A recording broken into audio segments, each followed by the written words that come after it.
जिंदगी के साथ भी और जिंदगी के बाद भी, ये नारा तो आपने सुना होगा, एलआईसी का नारा।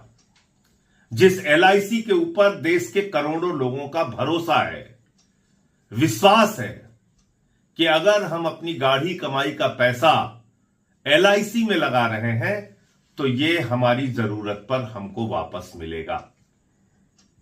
लेकिन उस एलआईसी संस्था को देश के प्रधानमंत्री नरेंद्र मोदी ने अपने दोस्त अडानी के लिए कैसे बर्बाद किया, कैसे नष्ट किया, इसकी एक रिपोर्ट वॉशिंगटन पोस्ट नाम के अखबार में आई है।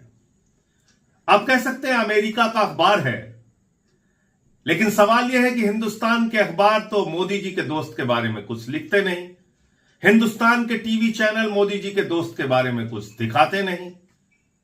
तो कहीं भी अगर खबर छप रही है तो उस खबर की सत्यता क्या है, यह जरूरी है। तो सत्यता इस खबर की यह है कि आपकी जिंदगी की गाढ़ी कमाई का पैसा उस एलआईसी से उठा के, जहां पर देश के 25 करोड़ लोगों की जमा पूंजी रखी हुई है, उस पैसे का 33,000 करोड़ रुपए अडानी के शेयर और बॉन्ड खरीदने में मोदी जी ने लगा दिया। 33,000 रुपए नहीं, 3300 करोड़ रुपए भी नहीं, 33,000 करोड़ रुपए। आपके स्कूल के लिए पैसा नहीं है, अस्पताल के लिए पैसा नहीं है, महंगाई के लिए पैसा नहीं है, आपकी जिंदगी में सुविधाएं देने के लिए पैसा नहीं है, किसान का कर्ज माफ करने के लिए सरकार के पास पैसा नहीं है,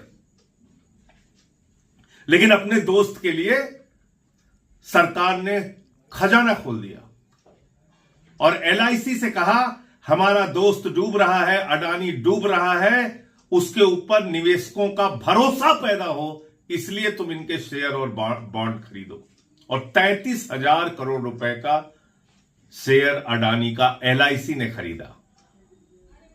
अब आपका भविष्य जिंदगी के साथ और जिंदगी के बाद भी नारा देने वाली एलआईसी से नहीं जुड़ा है, अडानी से जुड़ा है। अडानी डूबेगा, आपका पैसा डूबेगा। अडानी का जब ये रेत का महल गिरेगा तो उसमें देश के करोड़ों निवेशकों का भी पैसा डूबेगा। सवाल तो बनता है, आवाज उठानी पड़ेगी। क्या अपने एक दोस्त के लिए देश को इसी तरह से नीलाम किया जाएगा? रेल हो, सेल हो, कोयला हो, गैस हो, बिजली हो, पानी हो, समुद्री तट हो, एयरपोर्ट हो, सब कुछ अगर अडानी को दिया जा रहा है तो आप कहां खड़े हैं सरकार की निगाह में? आप खुद सोचिए। जय हिंद।